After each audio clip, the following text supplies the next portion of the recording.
La première fois que Pascal avait rencontré Amélie, c'était dans la cafétéria de l'université d'Aix-Marseille, 15 ans auparavant. Il l'avait remarqué immédiatement, comment ne pas le faire, avec ses longs cheveux noirs et son rire qui semblait illuminer tout l'espace autour d'elle. Elle était assise seule, lisant un livre de philosophie, son front légèrement plissé par la concentration. Pascal avait voulu l'approcher, lui demander si le siège en face d'elle était libre. Il avait répété les mots dans sa tête, rassemblant son courage. Puis Jean était arrivé. Jean qui n'hésitait jamais. Jean qui avait toujours été le frère charismatique, impulsif, admiré. Jean qui s'était dirigé directement vers sa table, s'était assis, et l'avait fait rire en moins d'une minute. Pascal avait regardé tout cela se dérouler depuis sa table, son sandwich à moitié mangé devant lui. C'était une scène qu'il avait vue se répéter toute sa vie. Lui, en train d'hésiter. Jean, en train d'agir. 3 mois plus tard, Jean et Amélie étaient inséparables. 1 an après, ils étaient fiancés.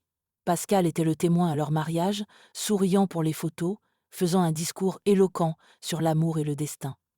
Il avait presque réussi à se convaincre qu'il était heureux pour eux.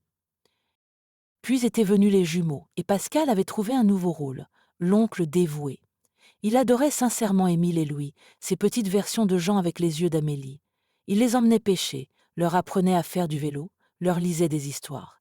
Et s'il passait un peu trop de temps chez son frère, si son regard s'attardait parfois sur Amélie, quand personne ne regardait, eh bien, qui pouvait le blâmer? C'était Sophie qui l'avait sauvé de lui-même. Sophie, avec sa patience et sa compréhension calme. Sophie, qui semblait voir à travers lui, mais l'aimait quand même. Ils s'étaient mariés 6 mois après avoir commencé à se fréquenter, et pendant un temps, Pascal avait pensé qu'il avait enfin tourné la page. Puis leur propre fille était née Léa d'abord, puis Mathilde 2 ans plus tard, et il avait trouvé un véritable bonheur dans la paternité. Jusqu'à l'accident de Jean. Une nuit pluvieuse, une route de montagne, un camion qui avait franchi la ligne médiane. Juste comme ça, Jean était parti. Et Pascal s'était retrouvé partagé entre sa propre famille et le besoin d'aider Amélie et les jumeaux. Au début, c'était simple.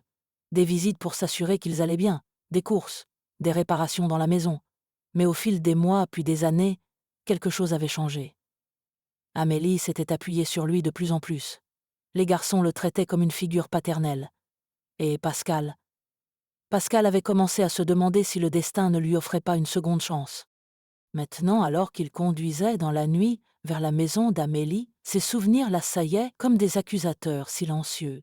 Il avait toujours su, au fond, que ses intentions n'étaient pas entièrement pures, qu'une partie de lui avait espéré qu'avec le temps, Amélie pourrait le voir différemment. La maison était sombre quand il arriva, le ruban de police jaune flottant faiblement dans la brise nocturne. Pascal resta assis dans sa voiture un long moment, rassemblant son courage. Il n'était pas censé être là. La maison était officiellement une scène de crime jusqu'à ce que les résultats toxicologiques reviennent. Mais il devait savoir. Ce que le rapport préliminaire du médecin légiste avait suggéré était impensable. Empoisonnement. Pas accidentel, mais délibéré. Des traces d'une substance hautement toxique trouvée dans les voies respiratoires des 3 victimes. Quelque chose qui aurait été inhalé. Les bougies. Ces stupides bougies colorées qu'il avait achetées dans cette boutique. Pascal sortit de la voiture et s'approcha de la maison. La porte était scellée, mais il connaissait une autre entrée, une fenêtre de la buanderie, qui ne fermait jamais correctement. C'était lui qui avait promis de la réparer, mais il n'avait jamais trouvé le temps. L'intérieur de la maison était glacial, malgré la chaleur de juillet. Les lumières de la rue filtraient à travers les rideaux, projetant des ombres fantomatiques sur les murs. Pascal avança silencieusement, sentant chaque pas comme une intrusion. La salle à manger était exactement comme il l'avait laissée 3 jours auparavant. La table encore dressée, le gâteau à moitié mangé au centre. Les décorations, les aventuriers de l'espace pendaient du plafond. Des assiettes sales étaient empilées sur le comptoir. Une scène figée dans le temps, attendant des invités qui ne reviendraient jamais. Pascal s'approcha de la table, ses yeux fixés sur les restes des bougies. Elles semblaient si ordinaires maintenant. Des mèches carbonisées sortant de petits disques de cire. Comment quelque chose d'aussi simple pouvait-il contenir un poison mortel? Il sortit un petit sac en plastique de sa poche et, utilisant une fourchette, poussa délicatement l'une des bougies à l'intérieur. Il avait besoin de savoir d'où venait ce poison. La boutique? Le propriétaire? Était-ce un accident de fabrication ou quelque chose de plus sinistre? Un bruit soudain le fit sursauter. Une porte qui s'ouvrait. Des pas dans le couloir. Pascal? Appela une voix familière. Sophie se tenait dans l'embrasure, son visage pâle dans la pénombre. Que fais-tu ici? Demanda-t-il, surpris et irrité. Je t'ai dit de rester avec les filles. Elle s'avança dans la pièce, ses yeux s'adaptant à l'obscurité. J'ai appelé Madame Girard pour rester avec elle. J'ai lu le rapport, Pascal. Je sais ce qu'il dit. Pascal sentit une vague de honte le submerger. Il aurait dû lui parler du rapport, partager ce fardeau. Mais une partie de lui craignait ce qu'elle pourrait penser, ce qu'elle pourrait soupçonner. Ce n'était pas un accident, dit-il, sa voix à peine audible. Quelqu'un a mis quelque chose dans ses bougies. Sophie hocha lentement la tête, s'approchant de la table. Elle fixait le gâteau, les décorations, le chaos suspendu de ce qui aurait dû être une journée de joie. L'inspecteur Rousseau pense que c'était intentionnel, murmura-t-elle. Il pense que quelqu'un voulait leur faire du mal. Pascal sentit son cœur s'accélérer. Rousseau lui avait dit la même chose plus tôt dans la journée. Mais entendre Sophie le dire rendait la chose plus réelle, plus terrifiante. Qui ferait une chose pareille? Demanda-t-il, bien qu'il craignît de connaître déjà la réponse. Qui voudrait nuire à Amélie et aux garçons? Sophie ne répondit pas immédiatement. Elle parcourut lentement la pièce, touchant les objets comme pour se connecter avec ceux qui les avaient utilisés pour la dernière fois. Quand elle parla enfin, sa voix était calme, presque détachée. Rousseau m'a posé des questions aujourd'hui, dit-elle. Des questions sur toi et Amélie. Pascal se figea, le sac contenant la bougie soudain lourd dans sa main. Des questions? Quel genre de questions? Sophie se tourna vers lui, son visage dans l'ombre. Il voulait savoir si vous étiez proches, si tu venais souvent ici, si tu avais des raisons de leur vouloir du mal. La stupéfaction submergea Pascal. Tu ne crois pas? Tu ne penses pas que j'aurais pu? Je lui ai dit que c'était ridicule, interrompit-elle, que tu les aimais comme ta propre famille, que tu ne ferais jamais de mal à un cheveu de leur tête. Le soulagement inonda Pascal, mais il fut rapidement remplacé par une nouvelle vague d'horreur. Si Rousseau le soupçonnait, s'il pensait que Pascal avait délibérément empoisonné sa belle-sœur et ses neveux, « Je dois trouver qui a fait ça, dit-il avec une détermination soudaine. Je dois découvrir d'où venaient ces bougies, qui les a fabriquées. » Sophie s'approcha de lui, plaçant une main sur son bras. « Pascal, écoute-moi. La police s'en occupe. Notre rôle maintenant est d'enterrer notre famille et de prendre soin de nos filles. » Il secoua la tête, le désespoir et la colère montant en lui. « Non, tu ne comprends pas. Je ne peux pas juste attendre. Je ne peux pas laisser Rousseau penser que j'aurais pu... » Sa voix se brisa. Pour la première fois depuis la tragédie, les larmes coulèrent librement sur son visage. Sophie le tint alors qu'il pleurait, son propre visage mouillé de larmes silencieuses. Ils restèrent ainsi, deux silhouettes enlacées dans une maison pleine de fantômes, pleurant ceux qu'ils avaient perdus et la vie qui ne serait jamais plus la même. Chapitre 5 di Tierra de Li par Corélin Chastérion VVT de Torniment des Publics. Visi de LibriVox.org/partie de chapitre 5. 3 jours avant les funérailles, l'anniversaire des jumeaux avait commencé comme n'importe quelle autre célébration familiale. Le soleil brillait, la maison d'Amélie était remplie de rires et de conversations, l'odeur du gâteau fraîchement cuit parfumait l'air. Pascal était arrivé tôt pour aider aux préparatifs, Sophie et les filles le suivant avec des cadeaux soigneusement emballés. Claude et sa femme, Martine, étaient déjà là, le vieux Claude racontant des histoires de pêche aux garçons fascinés. Quelques amis d'école étaient venus avec leurs parents, apportant encore plus de cadeaux et d'excitation. Amélie orchestrait tout avec son efficacité habituelle, ses yeux brillants de fierté alors qu'elle regardait ses fils grandir sous ses yeux. Plus tôt, elle avait confié à Pascal qu'elle ne pouvait pas croire qu'ils auraient bientôt 12 ans. Où est passé le temps avait-elle demandé, une touche de mélancolie dans sa voix. Jean aurait été si fier. Pascal avait serré son épaule, combattant l'envie de la prendre dans ses bras. Il aurait été très fier, avait-il confirmé. Tu as fait un travail incroyable avec eux, Amélie. Elle avait souri, ce sourire qui faisait toujours accélérer légèrement son cœur. Et toi aussi, Pascal. Tu as été leur roc. Notre roc à tous. Le gâteau était un chef-d'œuvre, reproduisant fidèlement le vaisseau spatial des aventuriers de l'espace, avec du glaçage bleu pour l'espace et des étoiles en sucre scintillant sur la surface. Pascal avait passé des heures la veille à aider Amélie à le décorer, leurs têtes rapprochées dans la concentration, leurs doigts se frôlant parfois tandis qu'ils travaillaient. C'était Sophie qui avait apporté le gâteau dans la salle à manger, les lumières tamisées pour un effet dramatique. Les 12 bougies, les bougies spéciales de Pascal, étaient plantées sur le dessus, pas encore allumées. Émile et Louis, vêtus de t-shirts assortis des aventuriers de l'espace, avaient poussé des cris de joie en voyant la création. « Maman, c'est incroyable !» s'était exclamé Émile, ses yeux écarquillés. « C'est le meilleur gâteau d'anniversaire de tous les temps !» avait ajouté Louis. Amélie avait ri, ébouriffant leurs cheveux. « Remerciez votre oncle Pascal, c'est lui l'artiste ici. » Les jumeaux s'étaient jetés sur lui, le bombardant de remerciements enthousiastes et de questions sur comment il avait réussi à créer des détails aussi précis. Pascal avait ri, embrassant leur enthousiasme, savourant leur admiration. Puis était venu le moment des bougies.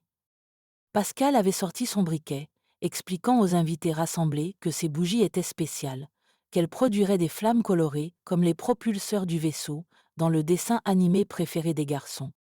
Tout le monde s'était rassemblé autour de la table, les téléphones prêts à capturer le moment. 12 bougies pour 12 années. Pascal avait allumé chacune d'elles avec soin, les flammes prenant vie dans des teintes de bleu, de vert et de violet. Les jumeaux étaient ravis, leurs visages illuminés par l'étrange lueur colorée. Amélie avait mis son bras autour de Pascal, lui murmurant un merci sincère pour avoir rendu cette journée si spéciale. Tout le monde avait commencé à chanter joyeux anniversaire, les voix s'élevant en une douce harmonie. Les jumeaux s'étaient penchés en avant, prêts à souffler leurs bougies et à faire un vœu. C'est alors que tout avait basculé. La première inspiration profonde d'Émile pour souffler les bougies, son expression passant de la joie à la confusion, puis à la panique, ses mains volant à sa gorge, son corps s'effondrant sur la table, renversant les verres et les assiettes. Louis, alarmé par la chute de son frère, avait crié son nom, puis avait lui aussi commencé à suffoquer, ses yeux écarquillés d'incompréhension et de terreur. Amélie s'était précipitée vers ses fils, les appelant, essayant désespérément de comprendre ce qui se passait. Elle avait touché leur visage, cherché leur pouls, crié aux autres d'appeler une ambulance. Puis elle aussi avait commencé à tousser, à haleter, son visage pâlissant rapidement, tandis qu'elle s'effondrait à côté de ses fils. Pascal avait réagi instinctivement, se précipitant vers eux, criant des instructions pour que quelqu'un appelle les secours. Il avait essayé la réanimation cardio-pulmonaire sur Émile, pendant que Sophie tentait de faire de même avec Louis. Claude était tombé à genoux près de sa fille, pleurant et suppliant qu'elle ouvre les yeux. Les autres invités étaient figés dans l'horreur, certains protégeant les yeux de leurs enfants, d'autres composant frénétiquement le numéro des urgences. Mais c'était déjà trop tard. Quelque chose dans ces flammes colorées, quelque vapeur invisible et mortelle, avait déjà fait son œuvre. Quand les ambulanciers étaient enfin arrivés, Émile, Louis et Amélie étaient déjà partis, leur corps inerte sur le sol de la salle à manger, entourés des décorations festives et du gâteau d'anniversaire à moitié effondré. Pascal n'oublierait jamais cette scène, le contraste brutal entre la joie d'un instant et l'horreur de l'instant suivant, les visages des ambulanciers, leur impuissance professionnelle cédant à une compassion humaine alors qu'ils prononçaient les mots qu'ils refusaient d'entendre. Ils sont partis. Nous ne pouvons rien faire. Et au milieu de tout cela, les bougies continuaient à brûler, leurs flammes colorées dansant joyeusement, inconscientes de la dévastation qu'elles avaient causée. Chapitre 6. Le bureau d'inspecteur Rousseau était exactement comme Pascal l'avait imaginé, austère, méthodique, sans fioritures. Des dossiers soigneusement empilés sur un bureau en métal, un ordinateur bourdonnant doucement dans un coin, des photos de scènes de crime épinglées à un tableau. L'homme lui-même était tout aussi prévisible, quinquagénaire, cheveux poivre et sel, visage marqué par des années à voir le pire de l'humanité. C'était le lendemain des funérailles. Pascal n'avait pas dormi, passant la nuit à rechercher frénétiquement en ligne des informations sur les bougies toxiques, les fabricants d'articles de fête, les substances qui pouvaient être inhalées et causer une mort rapide. Monsieur Moreau, commença Rousseau, son ton professionnel mais pas hostile. Merci d'être venu si promptement. Pascal hocha la tête, trop épuisé pour parler. À travers la porte vitrée du bureau, il pouvait voir Sophie assise dans la salle d'attente, feuilletant distraitement un magazine, ses yeux régulièrement levés vers lui avec inquiétude. « Je sais que c'est une période difficile pour vous, » continua l'inspecteur. « Mais nous avons reçu les résultats complets des tests toxicologiques et je pensais que vous voudriez être informé immédiatement. » Le cœur de Pascal s'accéléra. Il s'était préparé à ce moment, persuadé que les tests confirmeraient ses soupçons sur les bougies qu'il avait achetées. Rousseau ouvrit un dossier et en sortit plusieurs feuilles de papier couvertes de termes scientifiques et de graphiques. Les 3 victimes sont décédées d'une intoxication aiguë au cyanure, expliqua-t-il. Plus précisément, elles ont inhalé du cyanure d'hydrogène gazeux, qui a causé un arrêt respiratoire presque immédiat. Pascal sentit la pièce tourner autour de lui. Malgré ses recherches, malgré le rapport préliminaire, entendre la vérité confirmée était dévastateur. « Les bougies, murmura-t-il, c'était ces bougies colorées que j'ai achetées. » Rousseau hocha la tête lentement. « Oui, c'est notre conclusion. Les bougies contenaient une substance qui, lorsqu'elle brûlait, libérait du cyanure d'hydrogène, une quantité létale. » Pascal ferma les yeux, la culpabilité menaçant de l'écraser. C'était lui qui avait mis ces instruments de mort dans les mains des jumeaux. Lui qui avait insisté pour rendre leur anniversaire spécial. « Comment est-ce possible ?» demanda-t-il, sa voix à peine audible. « Comment des bougies vendues dans un magasin peuvent-elles contenir du poison ?»« C'est là que les choses deviennent compliquées, » répondit Rousseau, choisissant soigneusement ses mots. « Nous avons retrouvé la boutique où vous dites avoir acheté ces bougies. Le propriétaire, un certain monsieur Mercier, affirme ne jamais avoir vendu de bougies qui produisent des flammes colorées. En fait, il jure que vous n'êtes jamais venu dans son magasin. » Pascal releva brusquement la tête, incrédule. « Quoi ? C'est absurde. J'étais là-bas il y a moins d'une semaine. J'ai parlé à cet homme, il m'a vendu ces bougies. » Rousseau le regarda avec une expression indéchiffrable. « Nous avons vérifié les enregistrements de vidéosurveillance du magasin. Il n'y a aucune trace de votre visite. »« C'est impossible, » protesta Pascal, la panique montant en lui. « Je me souviens parfaitement y être allé. Les bougies étaient dans une boîte bleue avec des étoiles argentées dessus. Le propriétaire m'a dit qu'elles venaient d'Allemagne. » L'inspecteur soupira, se penchant légèrement en avant. « Monsieur Moreau, nous avons également analysé les empreintes digitales sur les restes des bougies. Les vôtres sont présentes, bien sûr, ainsi que celles des victimes. Mais nous avons également trouvé d'autres empreintes. » Le rythme cardiaque de Pascal s'accéléra encore. D'autres empreintes ?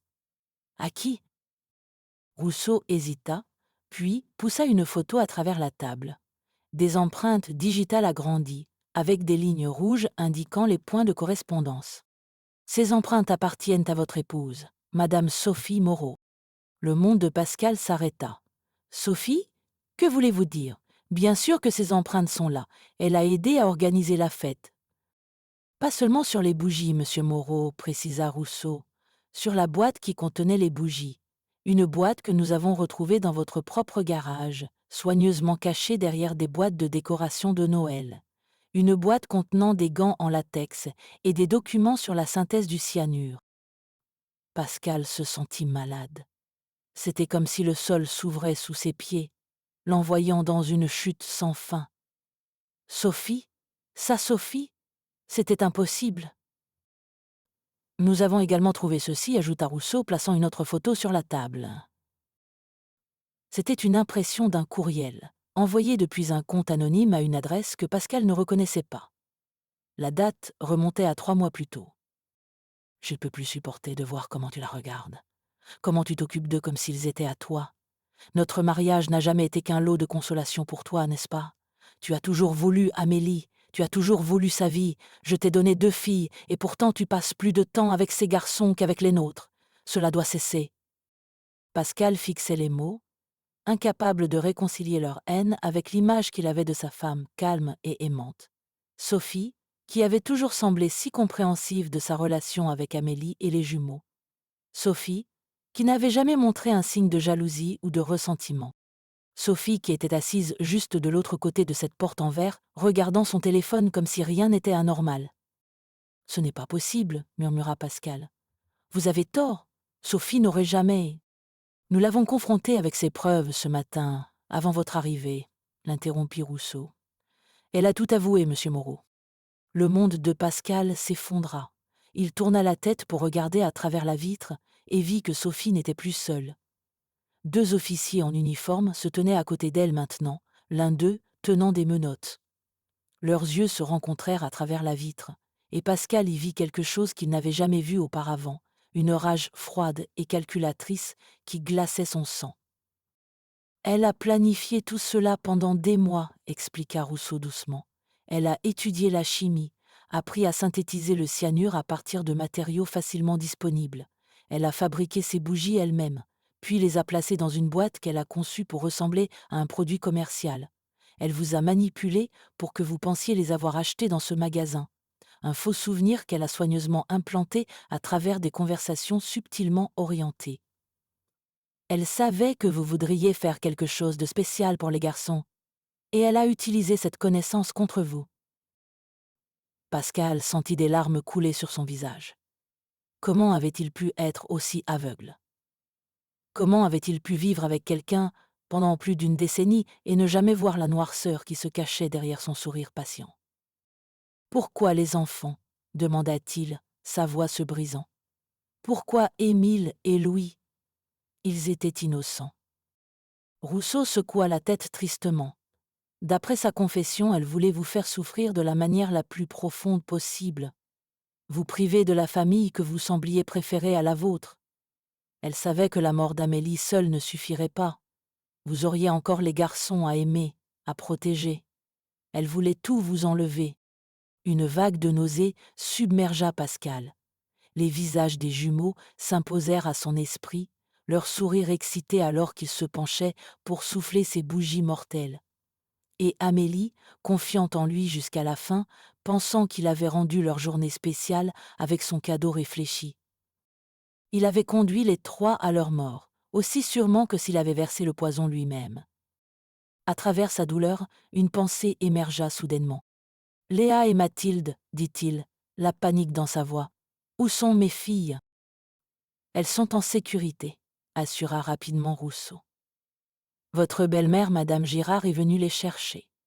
Elles resteront avec elle jusqu'à ce que tout soit résolu. » Pascal hocha la tête, un infime soulagement perçant son désespoir. Au moins, ses filles étaient épargnées. Au moins, elles n'avaient pas vu leur mère emmenée en menottes. « Qu'est-ce qui se passe maintenant ?» demanda-t-il, se sentant étrangement détaché, comme s'il observait la fin de sa vie d'un point extérieur à lui-même. « Votre femme sera inculpée de triple homicide, » répondit Rousseau. « Quant à vous, il n'y a aucune preuve que vous étiez au courant ou impliqué. Légalement, vous êtes libre de partir. » Libre. Le mot semblait une cruelle plaisanterie. Comment pourrait-il jamais être libre du poids de cette tragédie? De savoir que son obsession inavouée pour Amélie avait semé les graines de cette horreur impensable. « Je ne sais pas comment continuer, » admit Pascal, plus à lui-même qu'à l'inspecteur. Rousseau le regarda avec compassion. « Vous avez vos filles, monsieur Moreau. Elles ont besoin de vous maintenant plus que jamais. » Pascal ferma les yeux. Oui, il avait Léa et Mathilde. 2 innocentes qui venaient de perdre leur mère aussi sûrement que les jumeaux avaient perdu la leur. 2 enfants qui auraient besoin qu'ils trouvent une force qu'ils n'étaient pas sûrs de posséder. Il se leva lentement, chaque mouvement demandant un effort immense. À travers la vitre, il vit les officiers escorter Sophie vers une autre partie du bâtiment. Elle ne regarda pas en arrière. En sortant du bureau, Pascal sentit le poids écrasant de la vérité s'installer pleinement sur ses épaules. Sa femme était une meurtrière. Amélie et les jumeaux étaient morts à cause de sa jalousie. Et lui, avec son amour inapproprié, sa présence constante dans leur vie, avait été l'étincelle qui avait allumé cette tragédie. 12 bougies, 12 ans, 3 vies éteintes en un instant. Et celle qui restait serait à jamais marquée par cette obscurité. Sur le chemin de la sortie du commissariat, Pascal passa devant un affichage public. Une affiche montrant une famille heureuse, avec un message d'avertissement. Protégez vos proches. Soyez vigilants face aux dangers du quotidien. Il détourna le regard, une larme solitaire coulant sur sa joue. Certains dangers, pensa-t-il amèrement, sont impossibles à prévoir. Certaines tragédies sont tissées dans la trame même de nos vies, attendant silencieusement le moment de se révéler. Dehors, le soleil de Provence brillait avec une indifférence cruelle, illuminant un monde qui ne serait plus jamais le même. Les cercueils étaient trop petits. C'était tout ce à quoi Pascal pouvait penser alors qu'il se tenait au cimetière, le soleil de juillet battant sur son costume noir. 3 cercueils disposés en rangée, 2 petits identiques encadrant un plus grand au milieu. Comme un portrait de famille grotesque. Les paroles du prêtre flottaient dans l'air, syllabes déconnectées qui ne parvenaient pas à pénétrer le brouillard entourant l'esprit de Pascal. Pourquoi avait-il acheté ces bougies? Cette question martelait sans relâche contre son crâne. Sa belle-sœur Sophie lui agrippait le bras, ses doigts s'enfonçant dans sa chair. Son visage était blême, ses yeux cernés de rouge et vides. Derrière eux se tenaient des dizaines de personnes en deuil, leurs expressions unifiées dans l'incrédulité. Ce n'était pas ainsi que les choses devaient se passer. Pas dans leur paisible village de Provence. Pas à la famille Moreau, aimée de tous ceux qui la connaissaient. La voix du père Benoît se brisa tandis qu'il parlait. Même lui, un homme qui avait présidé d'innombrables funérailles, semblait déstabilisé par la vue des 3 cercueils. Un pour Amélie, un pour Émile, un pour Louis. La scène changea lorsque Claude, le père d'Amélie, s'avança. Son visage buriné, habituellement animé par le rire, était maintenant un masque d'angoisse, alors qu'il plaçait un petit robot, jouet, sur l'un des cercueils des enfants. Louis l'avait porté partout, les jambes du vieil homme semblaient sur le point de céder alors qu'il reculait dans la foule. L'esprit de Pascal dériva vers 3 jours plus tôt, vers le son des rires d'enfants, vers les chapeaux de fête en papier et le parfum du glaçage à la vanille. Vers 12 bougies non allumées attendant d'être illuminées. Une soudaine agitation parcourut l'assemblée. Pascal se retourna pour voir l'inspecteur Rousseau debout à la périphérie des funérailles, son expression grave alors qu'il observait la cérémonie. Leurs regards se croisèrent brièvement avant que l'inspecteur ne détourne les yeux. Mais dans ce moment fugace, Pascal reconnut ce qui se cachait derrière la façade professionnelle de l'homme, la suspicion. La brise s'agita, transportant l'odeur de terre fraîchement retournée. Alors que le premier cercueil commençait sa descente dans le sol, Sophie s'effondra contre Pascal, son corps secoué de sanglots. Ne pleurez pas encore pour eux, pensa amèrement Pascal. Ne pleurez pas jusqu'à ce que nous sachions ce qui s'est passé. Le gardien du cimetière s'approcha avec un clipboard. Paperasse de routine, signature nécessaire pour l'inhumation. Alors que Pascal tendait la main vers le stylo, il remarqua quelque chose que l'homme tenait dans son autre main, un petit sac en plastique contenant ce qui semblait être de la cire de bougie. Une preuve. Personne ne parle maintenant, pensa Pascal. Personne ne dit ce que nous pensons tous. Que quelque chose d'anormal s'est produit dans cette maison. Que 12 bougies, une fois allumées, n'auraient jamais dû éteindre 3 vies. Chapitre 2. 3 semaines avant les funérailles, Amélie Moreau se tenait dans sa cuisine, le téléphone pressé contre son oreille, la lumière du soleil filtrant à travers les fenêtres et illuminant la farine éparpillée sur le comptoir. Dehors, Émile et Louis se pourchassaient dans le jardin, leurs visages identiques rougis par l'effort, leur rire porté par la fenêtre ouverte. Presque 12 ans, pensait Pascal, chaque fois qu'il les voyait. Comment est-ce possible? Il se souvenait de les avoir tenus nourrissons, leur petit corps s'adaptant au creux de son bras. Amélie riait au téléphone, le son semblable à l'eau sur les pierres de rivière. « Oui, dimanche serait parfait, oui, amenez Sophie et les filles. » Non, Pascal, pas de cadeau extravagant cette fois. Tu les gâtes déjà assez comme ça. Pascal l'observait depuis l'embrasure de la porte, admirant la courbe gracieuse de son cou, la façon dont ses cheveux noirs captaient la lumière. Elle se retourna et sourit, le surprenant dans son observation. « Ne me regarde pas comme ça, dit-elle. Je suis couverte de farine et j'ai probablement de l'œuf dans les cheveux.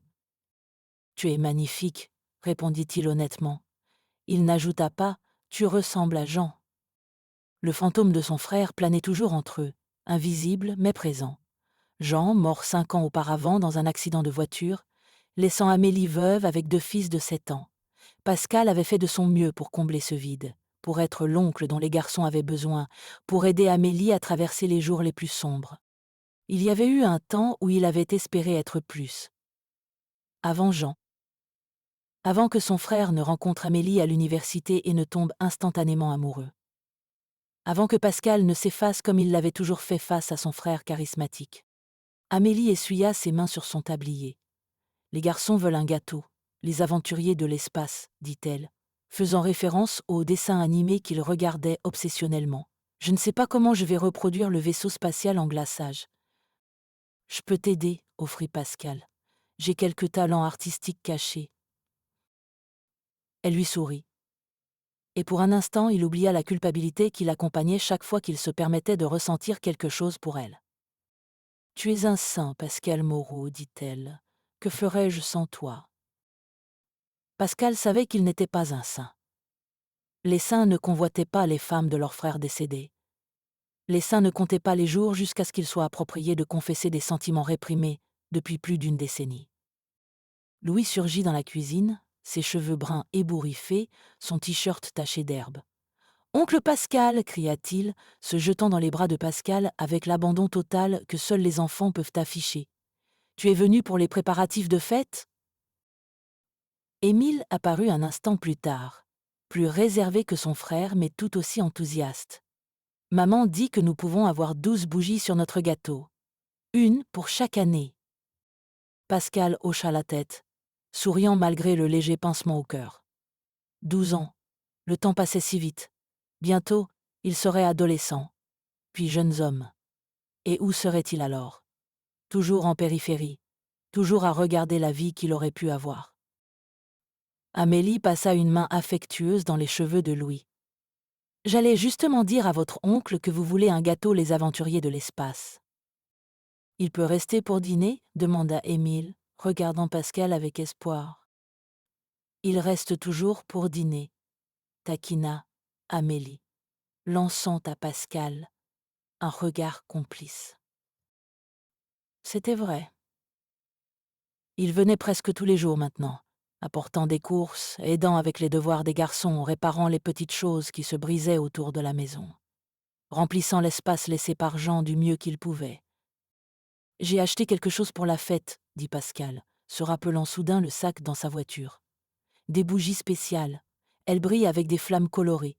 J'ai pensé que ce serait amusant. » Les yeux des garçons s'illuminèrent d'excitation. « Des flammes colorées ?»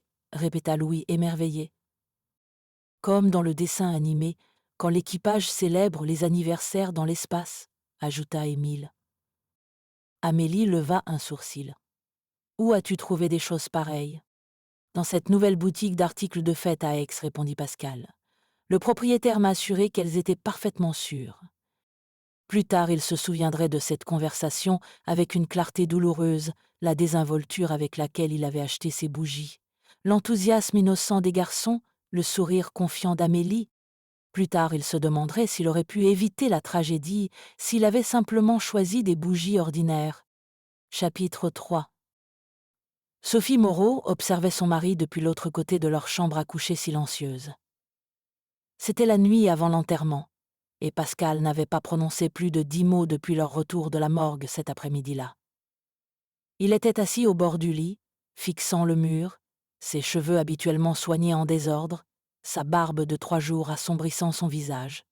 « Tu dois manger quelque chose, dit Sophie doucement. Tu n'as rien avalé depuis hier matin. Pascal ne répondit pas. Ses yeux étaient rouges mais secs, il n'avait pas pleuré. Pas une fois depuis qu'ils avaient reçu l'appel. Sophie trouvait cela plus inquiétant que tout le reste. Elle s'assit à côté de lui, plaçant une main hésitante sur son genou. Il ne réagit pas au toucher. « Ce n'était pas ta faute, dit-elle, sachant que c'était exactement ce qu'il pensait. Tu ne pouvais pas savoir. Hein. Je les ai achetés, répondit-il. Sa voix si basse qu'elle faillit ne pas l'entendre. J'ai mis ces bougies dans leurs mains. Sophie ferma les yeux, la douleur de ces derniers jours menaçant de la submerger à nouveau. Ses nièces, Léa et Mathilde, dormaient enfin dans la chambre d'à côté, épuisées par le chagrin et la confusion. Comment expliquer à des enfants de 8 et 10 ans que leurs cousins et leurs tantes étaient partis pour toujours? Comment expliquer l'inexplicable? L'inspecteur Rousseau t'a dit lui-même que c'était un accident, rappela-t-elle à Pascal. Les tests toxicologiques montreront ce qui s'est passé. Un rire amer s'échappa de Pascal. Un accident? 3 personnes ne meurent pas simultanément par accident, Sophie. Le ton de sa voix la fit frissonner. Ces derniers jours, elle avait vu son mari se transformer en quelqu'un qu'elle ne reconnaissait plus. L'homme gentil et optimiste qu'elle avait épousé semblait avoir disparu, remplacé par cette coquille hantée. « Je vais voir comment vont les filles, » dit-elle finalement, incapable de supporter son silence plus longtemps. Sophie se glissa dans le couloir, s'appuyant contre le mur un moment pour reprendre son souffle. La maison semblait étouffante malgré les fenêtres ouvertes. L'été provençal était à son apogée, la chaleur presque insupportable, mais ce n'était pas la température qui la faisait suffoquer. C'était le poids du non-dit. Elle savait depuis longtemps que Pascal avait aimé Amélie. Avant qu'Amélie ne rencontre Jean, avant que Sophie ne rencontre Pascal. Un secret de famille à peine dissimulé. Elle l'avait accepté, pensant que le temps et leur propre mariage finiraient par effacer ses sentiments. Puis Jean était mort, et Pascal était devenu une présence constante dans la vie d'Amélie et des jumeaux. Sophie avait vu comment il la regardait, comment il précipitait toujours à son aide. Les appels téléphoniques quotidiens, les dîners. Elle avait gardé le silence, se disant que c'était de la compassion, du devoir familial. Rien de plus. Maintenant, Amélie et les garçons étaient morts. Et Pascal semblait être mort. Sophie jeta un coup d'œil dans la chambre des filles. Léa et Mathilde étaient blotties ensemble dans le même lit, leurs visages marqués par des traces séchées de larmes même dans leur sommeil. Le cœur de Sophie se serra. Au moins, elles avaient encore leurs parents. Au moins, cette tragédie incompréhensible leur avait épargné cela. Un bruit la fit se retourner. Pascal se tenait dans le couloir, un étrange éclat dans les yeux. « Je vais retourner à la maison d'Amélie, » dit-il. « J'ai besoin de voir quelque chose. » Maintenant ? Oh, il est presque minuit. Il secoua la tête, comme pour chasser une pensée troublante. « C'est important, Sophie. Je ne peux pas t'expliquer maintenant, mais je dois y aller. » Elle voulut protester, lui dire que ce qu'il devait faire maintenant était de se reposer, de se préparer pour l'épreuve de demain. Mais quelque chose dans son expression l'arrêta. C'était la première fois depuis la tragédie qu'elle voyait autre chose que du désespoir dans son regard. C'était de la détermination. « Je viens avec toi, dit-elle. »« Non, répondit-il fermement. Reste avec les filles. Je ne serai pas long. » Avant qu'elle ne puisse répondre, il avait saisi ses clés de voiture et se dirigeait vers la porte. Sophie resta figée, écoutant le moteur démarrer, les pneus crisser sur le gravier alors qu'il s'éloignait. Ce n'est qu'alors qu'elle remarqua l'enveloppe sur la commode du couloir. Elle s'en approcha lentement, reconnaissant le cachet officiel de la police. Le rapport préliminaire du médecin légiste. Pascal avait dû le recevoir aujourd'hui et ne lui en avait rien dit. Les mains tremblantes, Sophie ouvrit l'enveloppe et commença à lire. En arrivant à la section concernant la cause probable du décès, elle porta une main à sa bouche pour étouffer un cri. Ce n'était pas un accident. Pas du tout,